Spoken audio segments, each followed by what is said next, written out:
Shërbetnik për të gjithë, urime festat e nëntorit edhe posaçërisht urime 22-ti, që është dita e alfabetit gjuhës shqipe.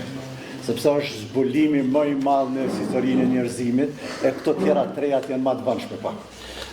Unë jam përcaktu për një temë Kaqushe Jasharin, të cilën e kam titulluar Kaqushe Jasharin, një nga gratë më të guximshme të kohës. Kam filluar me një kundërshtim të saj në Komitetin Qendror të Jugosllavisë atëherë, kur thotë, sapo të hyj prap në këtë objekt, më duhet të mbrohem, por nuk e di nga kush. Do të thonë, nga të gjitha forcat përpos shqiptare, ajo është dashur të mbrohet në atë komitet. Në tekst veçantë ju kam referuar datës 16 dhe 17, mbledhjes të 16 dhe 17 të Komitetit Qendror të asaj kohe, kur kanë qenë rrebeshët dhe vendimet më të mëdha kundër popullit shqiptar të asaj kohe. Mbledhja 16 dhe 17 të Komitetit Qendror të Lidhjes Komuniste të Jugosllavisë shënoi një moment më kritik për shkallëzimin e krizave në ish Federatin Jugoslave. Debatet u fokusuan në pozitën kushtetuese të Serbisë, të Kosovës dhe të Vojvodinës, si dhe në tensionimin e shkaktuar nga mobilizimet politike serbe dhe malazezet të Kosovës që kërkonin organizimin e mitingjeve që secili prej neve na kujtohen, mitingjeve në Beograd, Vojvodinë edhe jashtë në tërë territorin e ish Jugosllavisë.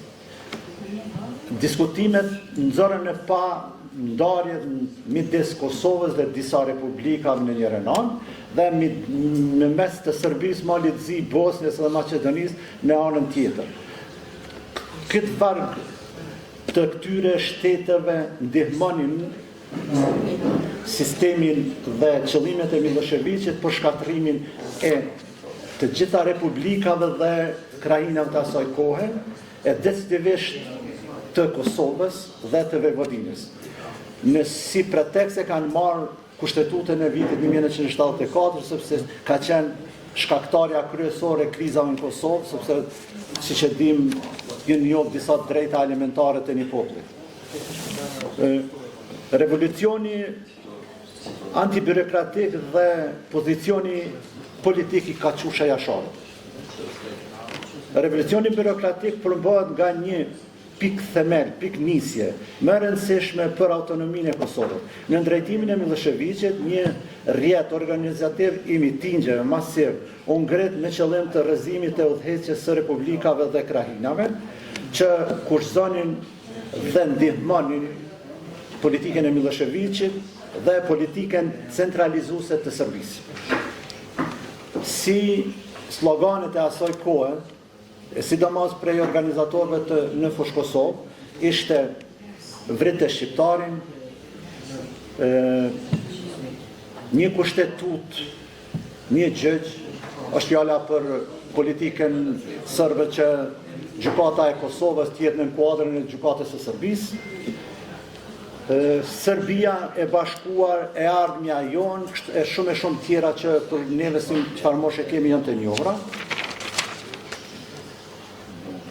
Në këtë kontekst, Kaqushe Jashari u pozicionua si një ndër zërat më të qartë institucional të kundërshtimit të mitingjeve dhe politikave destabilizuese të asaj kohe, duke kundërshtuar legitimitetin e mitingjeve demokratike, sepse Serbia tenton dhe gjithçysh ato mitingje të shndronte në demokraci të mbrëmshme politike dhe në rezistencën për të kundërshtuar që nacionalizmi shqiptar nuk është kryesori për krijimin e krizave të Jugosllavisë.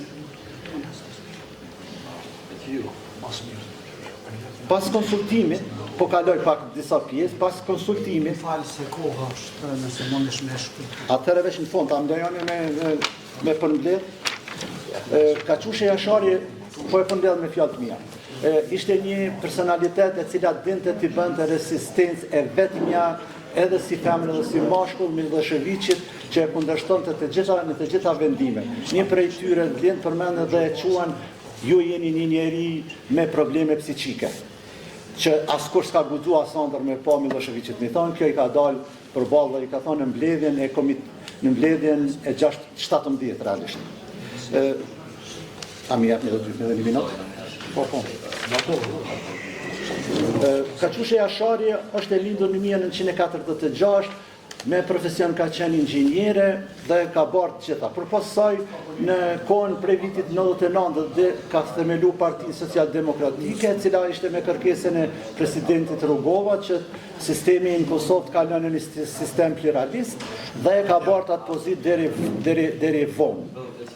Ka shumë vend për ta studiuar dhe uroj që gjeneratat e reja të miren shumë me këtë figurë, cila është figura kyçe, e cila ka mbrojt kushtetutën e vitit 74 dhe ka mbrojt të gjitha ide dhe veprimtaritë shqiptare.